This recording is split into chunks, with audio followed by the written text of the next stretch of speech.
Hello and welcome to the Developing Dads podcast.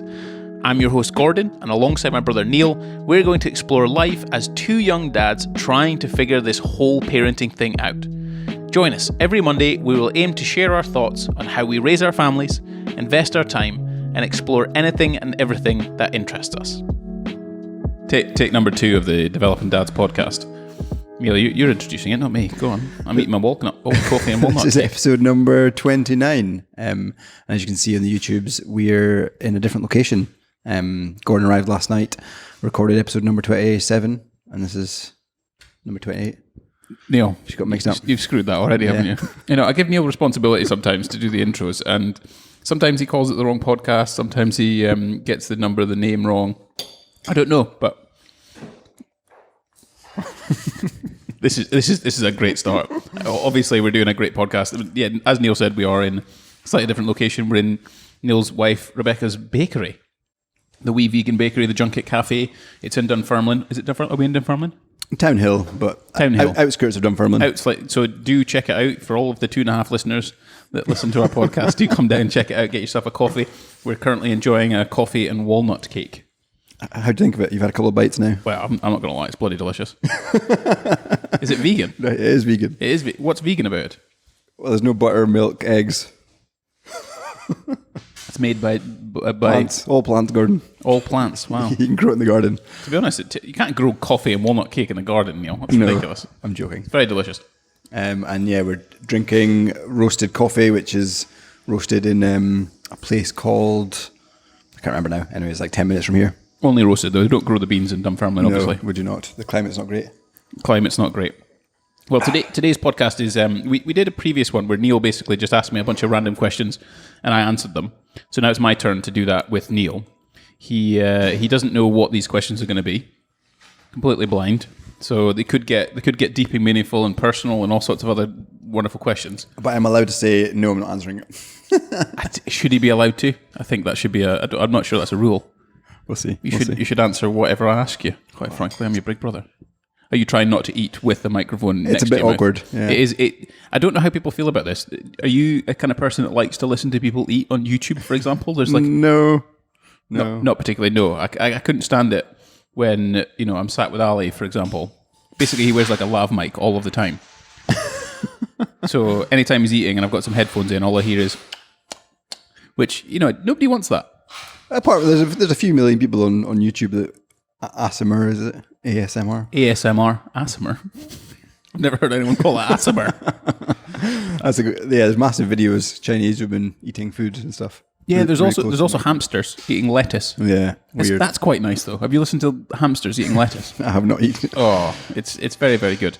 Anyway, yes, today's podcast is basically about me asking Neil questions and he'll answer them as best I can. You know how I like to challenge him on the podcast about his various thoughts and feelings about things. Sometimes taking the mickey out of him, but that's classic, really.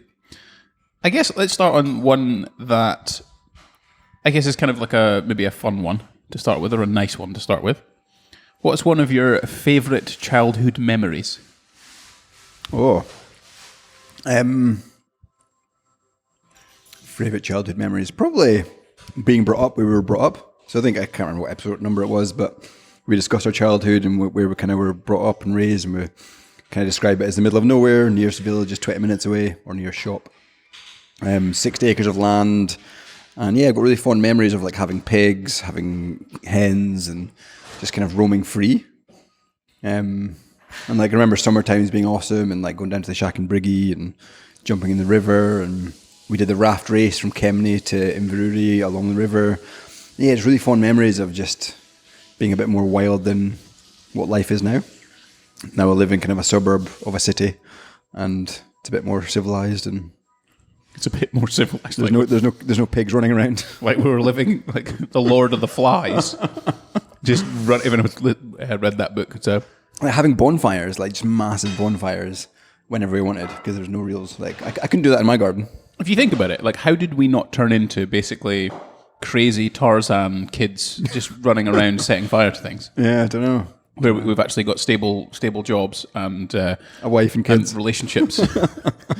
But yeah, Neil's painted a picture of us just, building random rafts and going down the River Don, and then setting fire to massive dune. Remember tractor inner tubes? We used to go in a tractor inner tube, and they were great fun. Yeah. And then I remember Danny, the dog that we used to have. He was a Labrador, black Labrador, and he was very well trained. So I remember when he used to jump in the river, he wouldn't be able to come out the river and just shake. He'd have to go over like in a corner and then shake over there. Then he'd be allowed to come back over. That was a very strict instruction that he did very well to abide by. I remember going to the Mart. It's all fun back and like getting Sega Mega Drive games from the games guy. God, we had such a random childhood.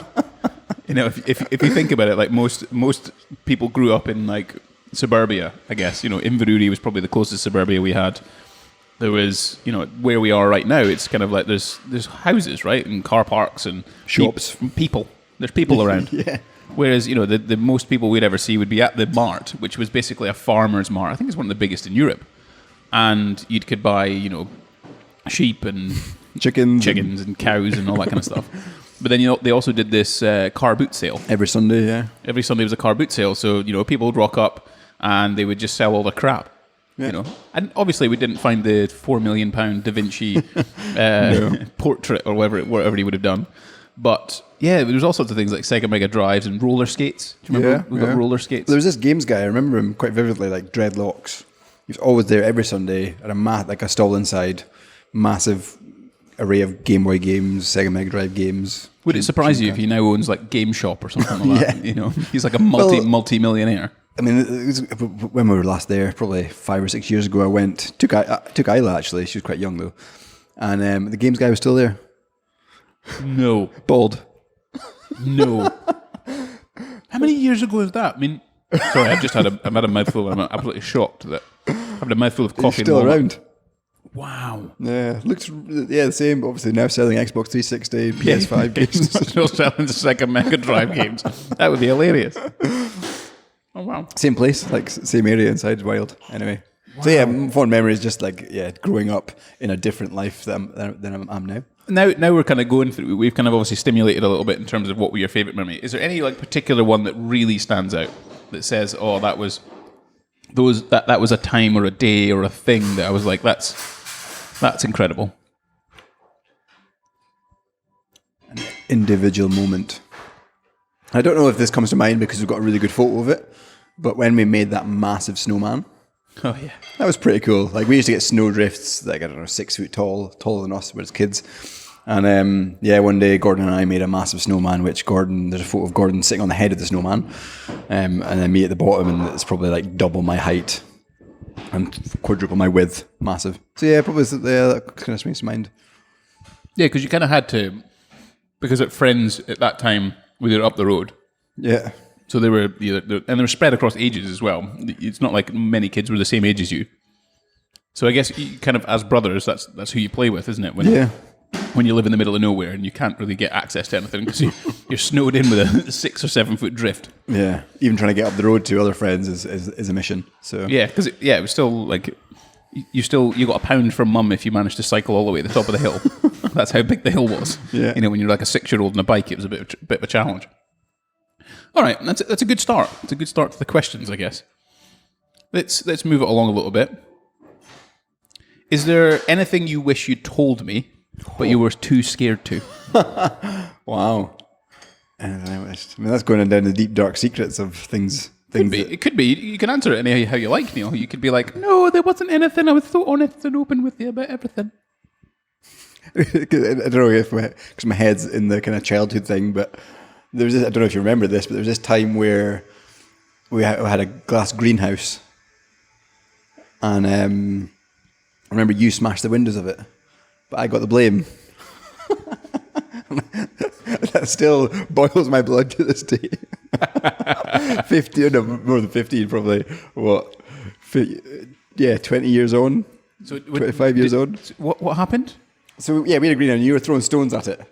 Was I? Yeah, and some of the panes of glass were smashing, and Mum and Dad thought it was me that did it.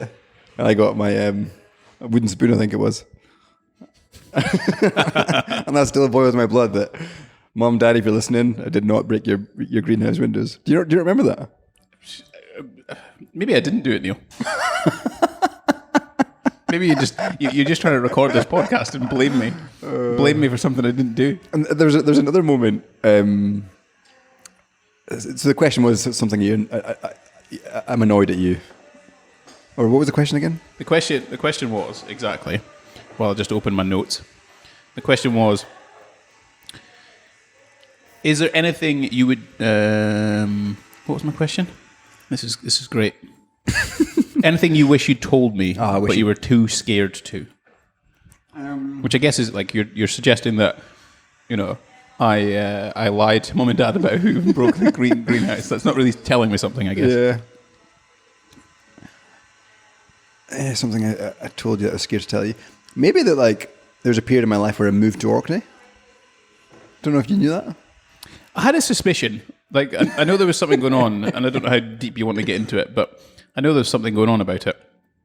And, the effort that you were putting in, I was like, this kid's going to decide to move to the friggin' Shetland Islands or some crap. Yeah, so I met this girl, not going into too much detail, but for 6 months I lived in Orkney. And there was probably a time where we didn't really talk. You lived in Orkney for 6 months? Yeah. What the hell? And you were too scared to tell me that you lived in Orkney for 6 months? Maybe not too scared, but it was just a rash decision. I can't remember how old I was, 18 at the time maybe. Yeah, you were definitely young. Because I met Rebecca when I was 19. And yeah, I think at the time I knew it was probably a stupid decision, but I went with it anyway.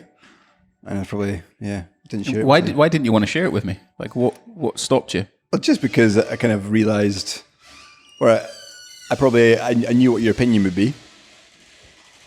I just didn't want to. And was there something about that opinion that you thought was either right or wrong, or did you think that because sometimes to be fair, if for example you feel like you have to defend not doing something, you probably should have done it. Yeah. Right. So if someone says, "Oh, why did you not do this thing?" and you feel like you have to defend it, then fundamentally you should have done the thing. Yeah. Just like if someone characterizes you in a certain way and you get annoyed about it, it's probably true. Yeah. So was there part of that kind of thing where you're like, if I tell Gordon, he's just going to basically tell me the truth? Yeah. I knew this was a bad decision, or it's going to be a bad decision. Yeah. I mean, the girl, I don't know if you know much about the girl, but she was 10 years older than me. I had a kid. Did mum and dad know anything about this? I don't know. Probably not. I mean, they certainly knew I was in Orkney. My word, I had no idea all this. I knew there was something going on, but I didn't know it was some absolutely wild. Yeah, that's. So what you're saying is you're into older women, Neil? 12 years ago. 12 years ago. Wow.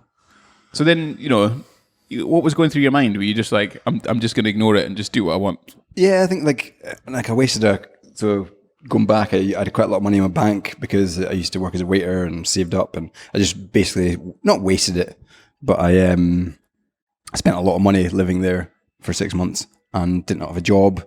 I dropped out of college. Yeah, it was you were having a bit of a wasteman time, it seems. Yeah, and I don't know if I was mum and dad, if Isla did that, for example, or Ben and Lewis did that, I'd be freaking out. But they kind of just left me to it. Yeah, but there's something about just working shit out for yourself. Yeah. You're not going to have mum and dad, you're not going to have your brother, you're not going to have people helping you make decisions your whole entire life. Yeah. You're fundamentally going to have times where you're just going to have to figure shit out yourself, and some of it you're going to make horrible mistakes. But I was only 18, which is mad to think. But I had visions of living in.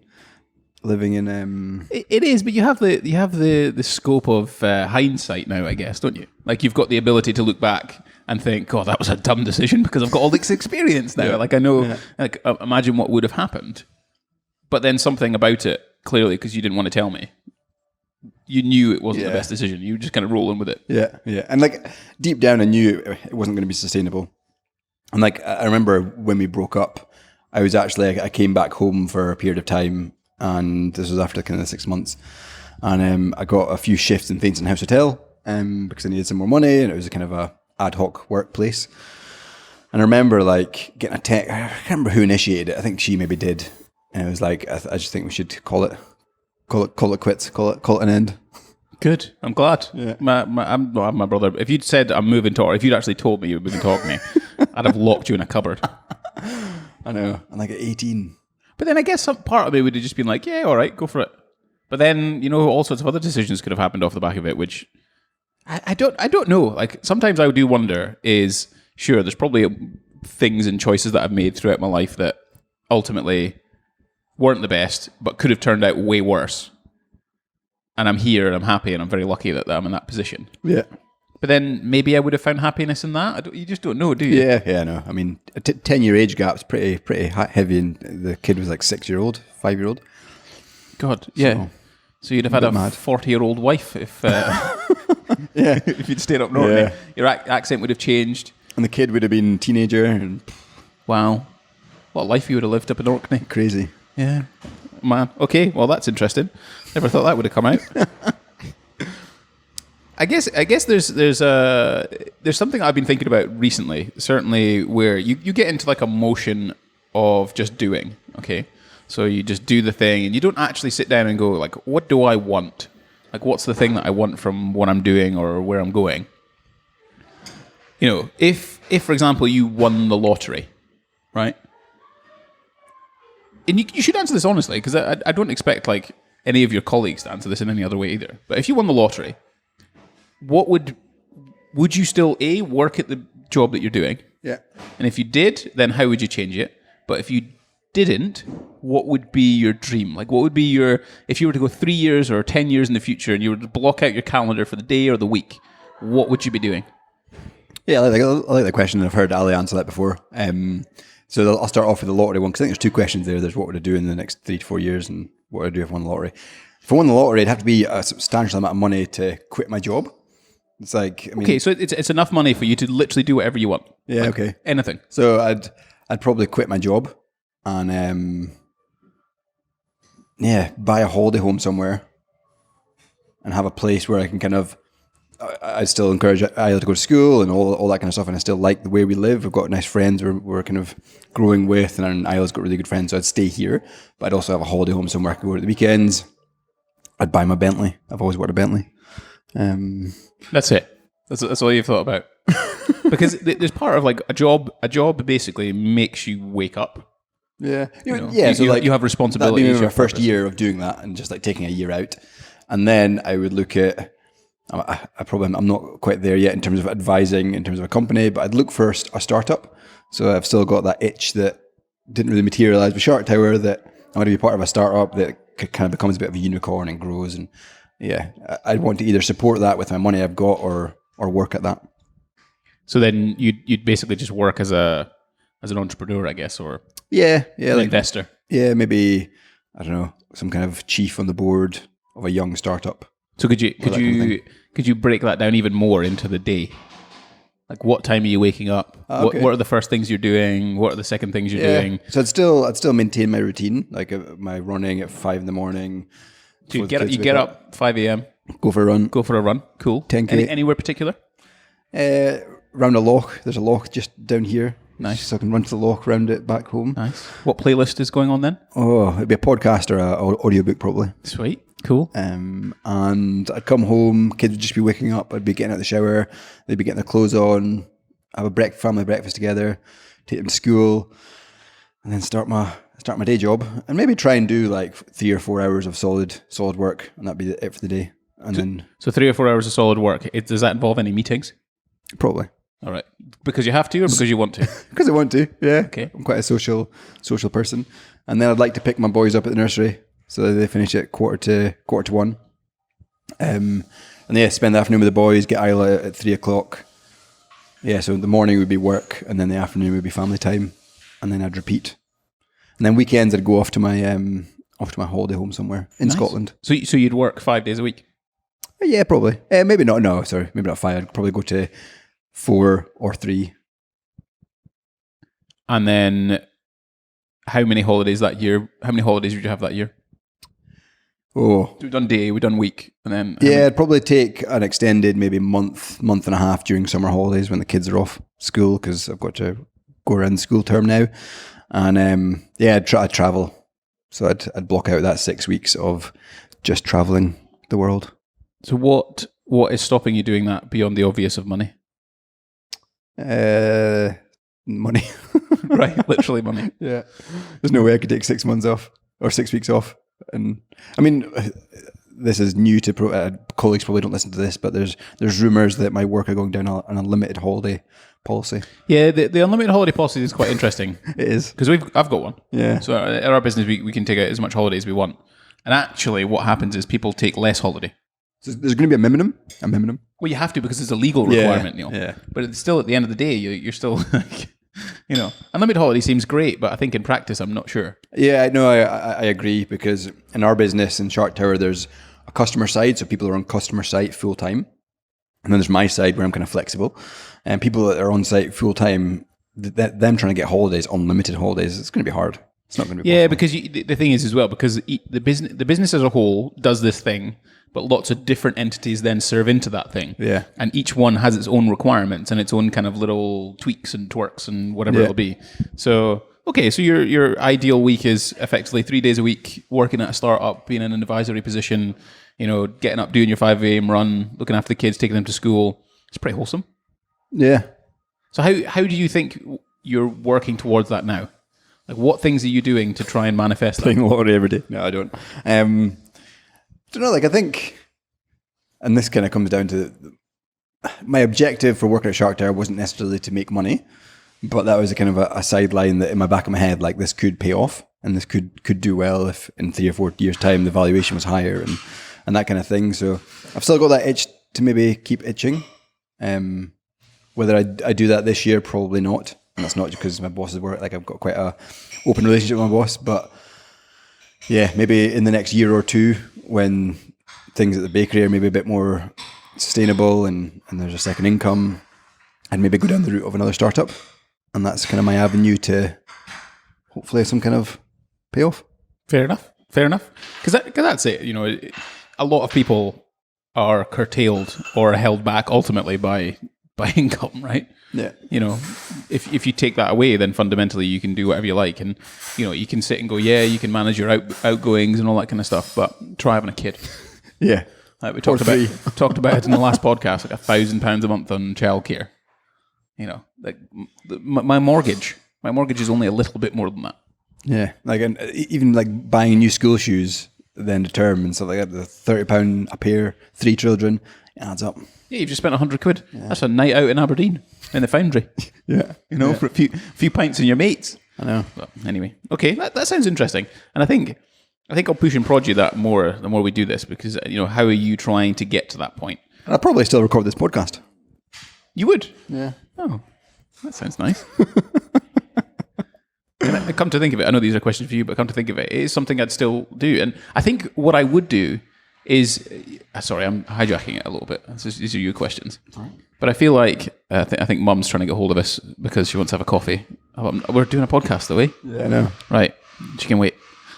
So, basically, I'd love to every year, or at least every couple of years, do the whole Dubai thing that we did. Yeah. That would be sick. And just every year or something, we do a week break. We go wherever we want, go some adventures, climb mountains, do things, take the pod, record podcasts at weird locations. Rent a Tesla and do a Euro trip. Rent a Tesla. We don't need to rent a Tesla, Neil. Right, next one. Moving on swiftly. How about this one? Was there anything you hate about me? Getting quite personal. My questions weren't personal. Anything I hate. Hate's quite a strong word. I'm sure there's certainly some things you hate about me, or detest about me, or don't like about me.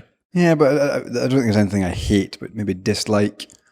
Your sense of humor can be a bit rash. That's just brothers, I think. Maybe, yeah. Yeah.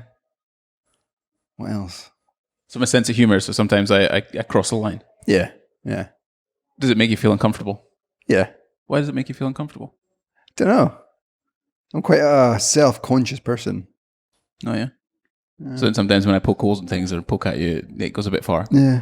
All right. Do you think about it after it, or does it go? It goes away, I think. Oh, okay. I don't ponder on it. So it's not a lingering thing that ultimately contributes towards a negative health. No. Okay. Right. And like, yeah, hate. I don't think there's anything I hate about you. Maybe if we lived together, I'd find something, but you live 800 miles away or something. That's probably helpful. Yeah. But no. All right. Okay. So basically you're saying is winding the jokes. Yeah, I don't know. Sometimes I do wonder if I do push it too far, and I guess I do at points recognize it. But then, there's kind of part of me is I'm like, yeah, you can deal with it. Like, it's sometimes I want you to respond. In like to a humorous way. Because there's part of the thing that I do, I poke and tease and whatever else, and I do this to other people sometimes. And maybe I push them too hard, but sometimes it's because I'm trying to have a banterous conflict. It's like a tussle without necessarily having a fight. Yeah. So what you need to do, Neil, is up your game. Yeah. Read a book. get better at having comebacks. Yeah. Because just saying I'm short and I'm bald isn't really helping. That speech I did with the photos is hilarious. It was that's great banter. That's the kind of banter that I like. That's kind of pushing the envelopes of. That made the whole room at Gordon's wedding for the. People remember that, Neil. Yeah. I, even to this day, they'll be like, "Do you remember those pictures that Neil brought up?" And it only cost me $5. It only cost you. Wow! I'm glad Indian chap made them Photoshop for me. I'm glad I'm worth it. Right, next one. Let's see what we can come up with. Do you consider yourself successful? Yes. So what is success? Yeah, define that for me then. If you think you're successful, then what is it? The balance I've got, the 3 kids, the wife, the nice house, the area I live in. I think it's an accumulation of everything. Living the middle class dream, Neil? Yeah, 4 days a week working and a salary that supports us. I think in my eyes, that's the definition of success.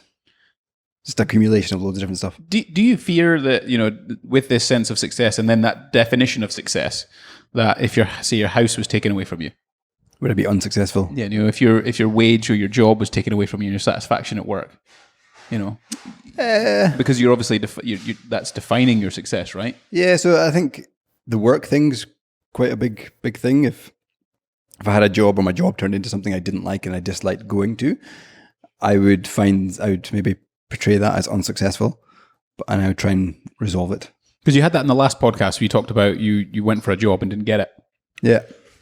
And it came across like you said you felt...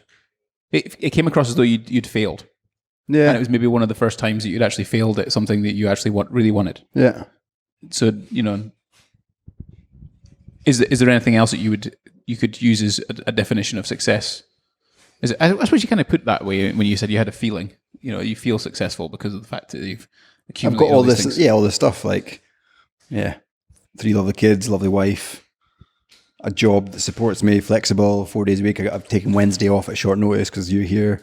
Yeah, all these little things I think define my success. Okay, all right, but then I suppose it's a feeling, isn't it? Yeah. Rather than the things that you've got, it's the feelings it's the feeling that you get from having done that. Yeah. And do you understand that? Are you creating that success or understanding that success or as success because it's a comparative thing? Are you looking at other people and saying, right, there's other people that are my friends that aren't married, don't have kids? Is there any part of you doing that to define your success? No, I don't think so. I think it's a very kind of narrow view of how I feel and how life is in my eyes. Okay. All right. Fair enough. Next one. Let's see if I can come up with a juicy one. Shall we do a juicy one? Neil, you're not allowed to read these. I'm not. I was just looking at the time. How do you feel? So we're in our 30s now. We're developing dads. We're in our 30s. Do you cringe at that name? What do you think about the name of the podcast? I like it. Yeah, I think it's quite good because it's quite broad, right? We can talk about absolutely anything. Yeah, because we are developing and we are dads. Continuous development. Crikey. Imagine we weren't developing and we weren't dads. What a weird podcast that would be. I know. So we're turning 30. I turned 35 in a week's time, give or take. Neil's 31. We worked out that last night. Yeah, I forgot. Born in 1991, 31 plus 91 is 22. So there you go. Anyway, Neil's 31. I'm 35 next month. And I work with 25, 26-year-olds. I'm 10 years older than some of them. I meet people who were born in the 2000s who are adults. People drink. I'm drinking with them. Yeah. Which feels very odd. And it often makes me, I now can feel and sense age, not just in a number, in the sense that I'm 10 years difference from some people at work, but also in a feel, like a feeling aspect of things. Like there's a level of experience or things that would have bothered me maybe when I was in my 20s, or things that I wouldn't have thought about in my 20s, but now I do think about them. So to get to my question, how do you feel about getting older? And is there any part of that, do you feel like you fear death? So there's two questions to that. Like, how do you feel about getting older? And, are you scared of dying? Yeah, like I still see myself as very young because of the people that I surround myself with. So, I mean, we had a dad over for a barbecue yesterday and his family and kids and stuff. And he's like 6 years older than me. And the people I kind of generally hang about with in the workplace, go for pints, are generally 5-6 years older than me. So I still have that feeling of I'm still young. Like, and although every day you get older and every year you get a year on your badge, but yeah, still I don't feel like I'm getting older, and I feel like I'm getting fitter as well. So my running, I am still running regularly, so my fitness is going up slowly. I'm looking at doing an ultra this year. It's another kind of tick in the box for me, feeling youthful and young. So yeah, I don't really think about getting older too much.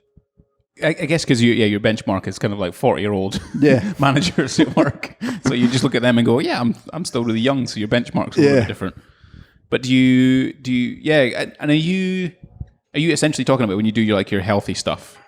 Are you doing that because now you want to live longer? Or are you just still doing it as part of a challenge or whatnot? Because obviously exercise, I think there was a recent paper from Japan that looked at basically weight training decreases your risk of dying effectively by about 25% over your lifetime.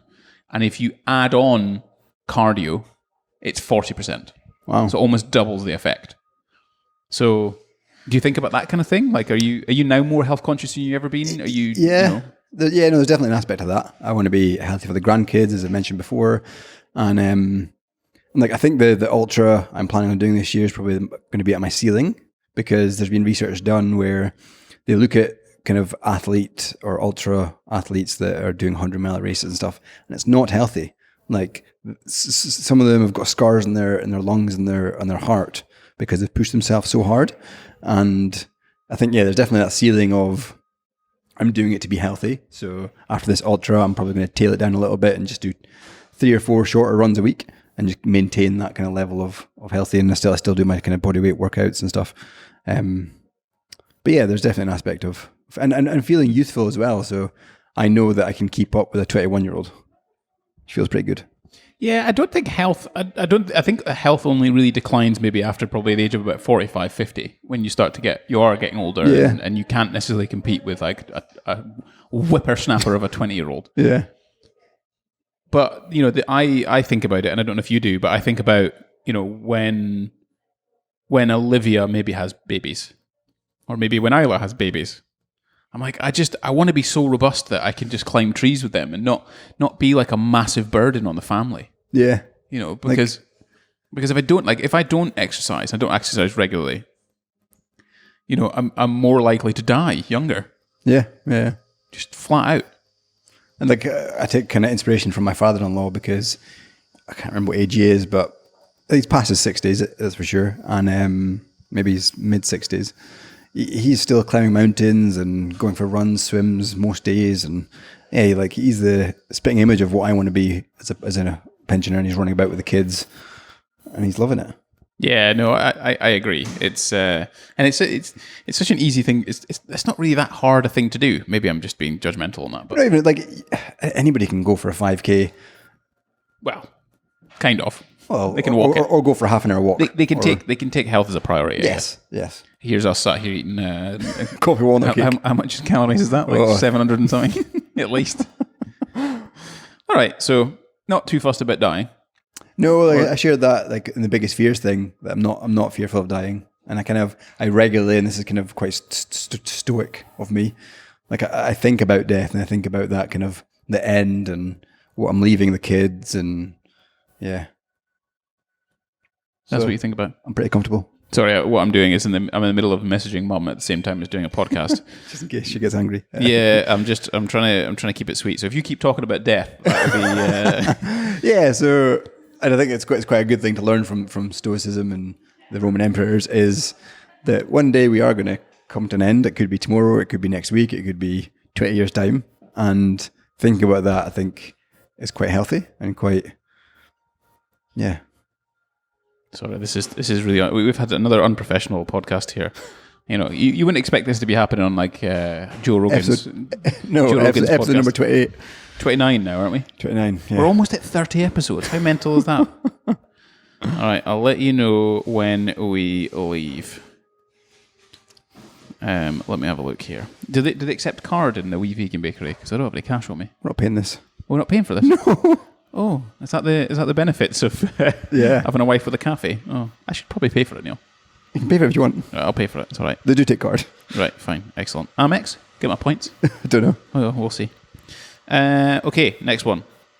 What event in your life has had the most significant impact on What event? And you can't say kids or getting married. Is that too cliche? It's a little bit cliche, yeah. What event has had the most impact on my life? Oh, so I can't say marriage. I can't say kids. Yeah, because that's just cliche, isn't it? It's like probably like, and again, this is a bit cliche, but the job I have now. Oh, so I came from. Is it pay rise season?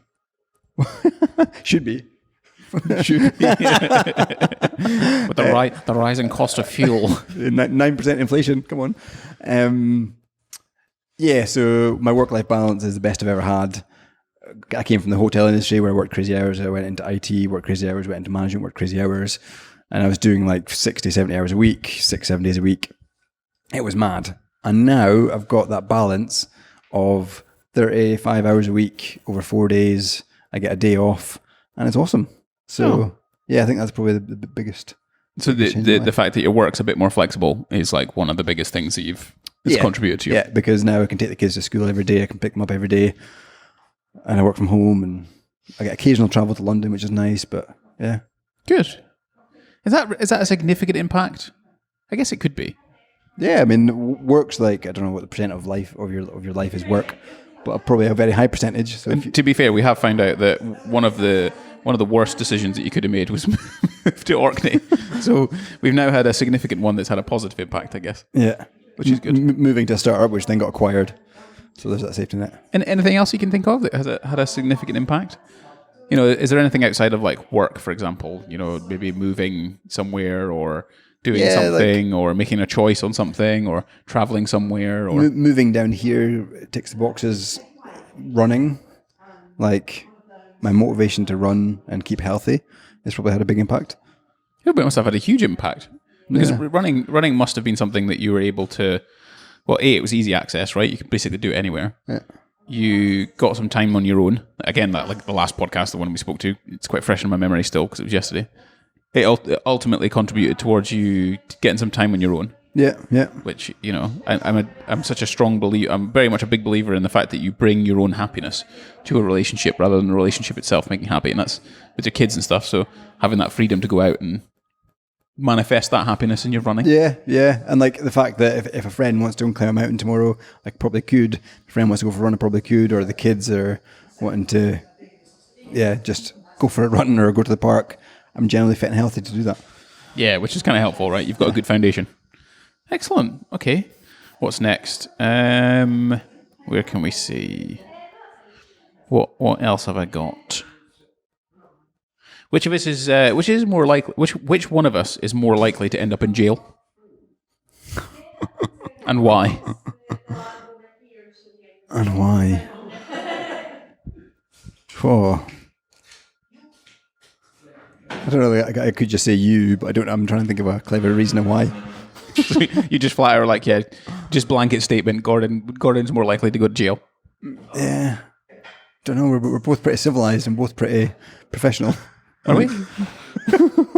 I guess so. I mean, I don't think. I hope I never have to go to jail.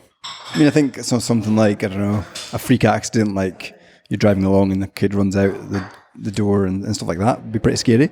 But And would that end you up in jail? Maybe manslaughter. Yeah, you don't. That's the funny thing about driving a car, isn't it? You don't really actually think about the fact that you could be at fault. Yeah.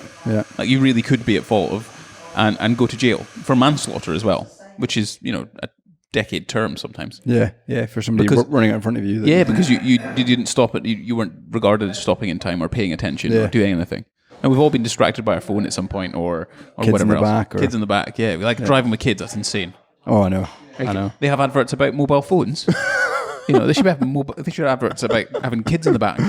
Imagine Isla winding up the boys every 5 minutes going to Sky. Yeah, exactly. Or they're like, oh, when you use your mobile phone, it's like you've had 4 pints of lager or whatever else.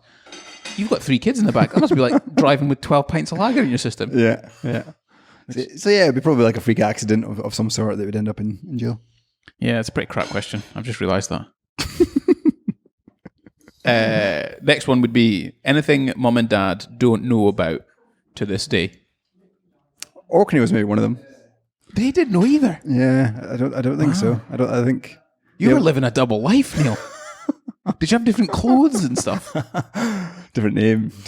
Well, I remember them talking about the fact that you were flying up to Orkney and stuff, and it was costing a lot of money. And I got the boat as well. Sometimes it was a bit cheaper. God, the boat's like 30 hours or something, isn't it? That's Shetland. Orkney is 10. 10 hours. All right, okay. There's a bar. There's a pub on the boat. All right, and you were 18 because you're old enough to drink then, yeah. So you were a real man. I remember I met some really interesting people, like similar age, that would come and sit beside me and just chat rubbish. But what would they chat about? Just like a lot of them were like fishermen and stuff that they were going up there to work and to fish. Yeah, and they're just random. I can't really remember the conversations, but what was the question again? The question was. Oh, what does the thing? Is there anything you haven't told mum and dad to this day?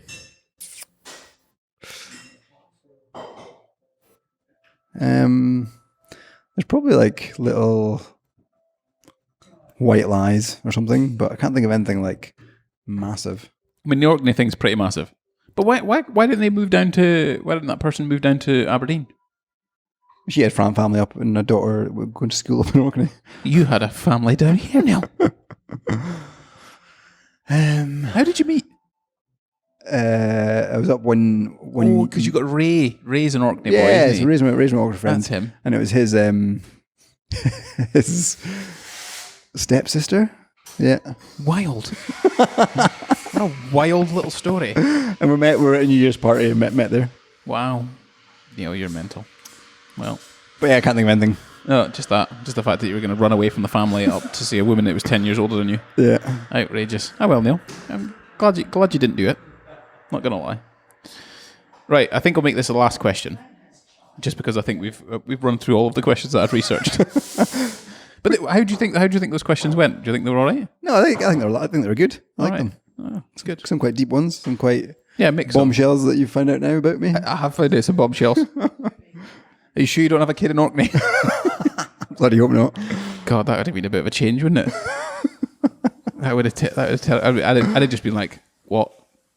Yeah, what what would you have said? What would you have said if I'd come home and told mum and dad I'd got someone pregnant? Like when I was maybe, I don't know, you were 18 and I was, how old would I have been? 21, 20? I'd be shocked. What would you have done? I don't know.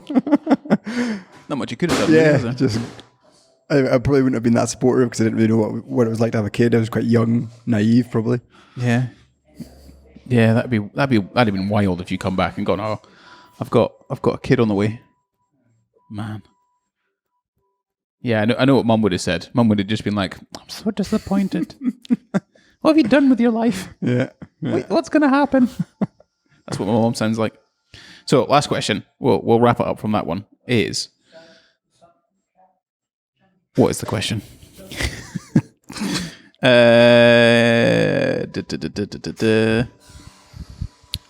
Why is it deleted? It looks like it's deleted off here. Anyway, I know what it is.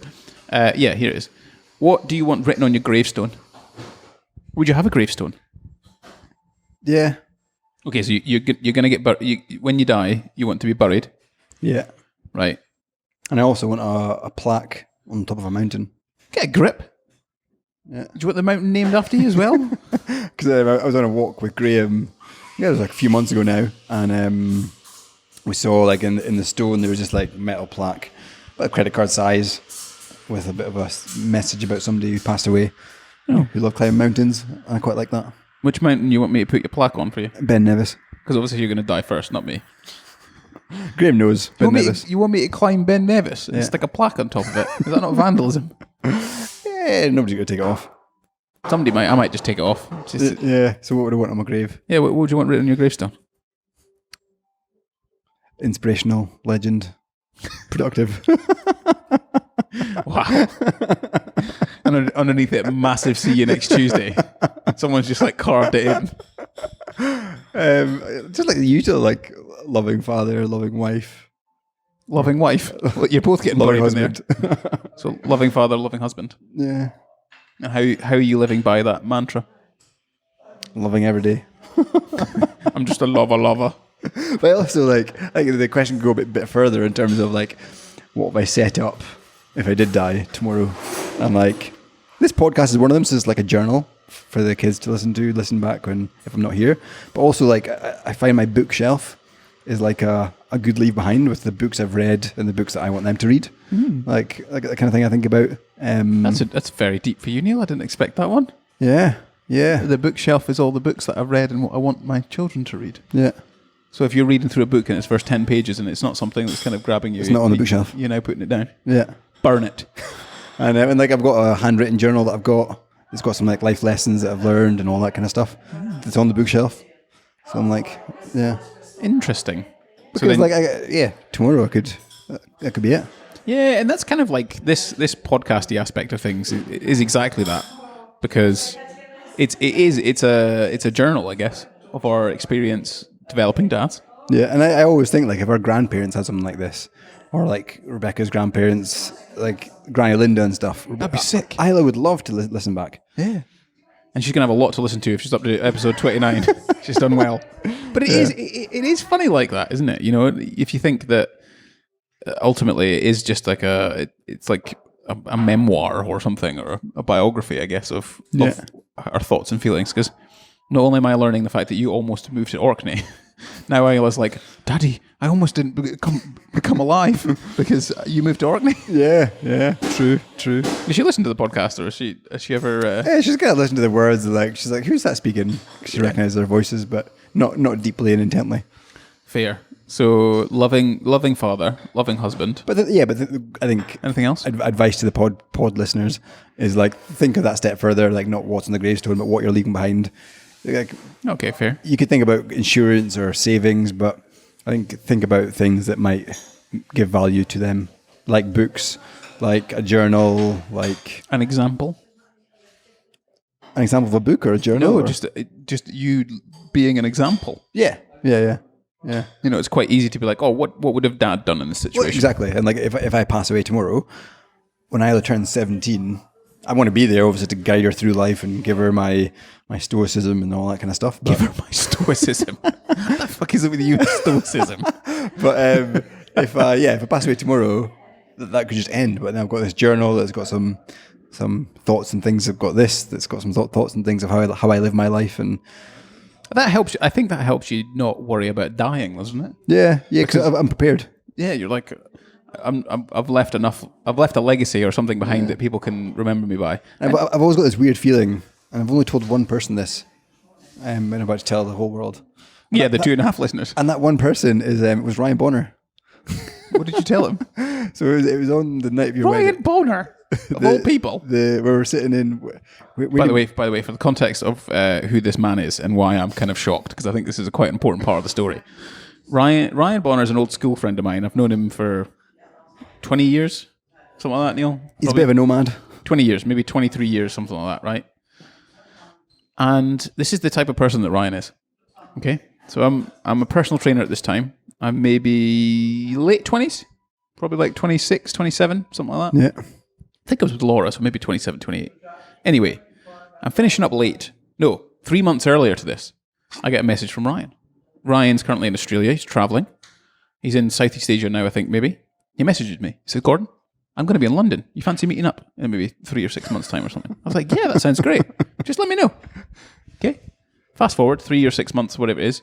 It's 9 p.m. Had a long day. 12-hour shift, whatever it'll be, right?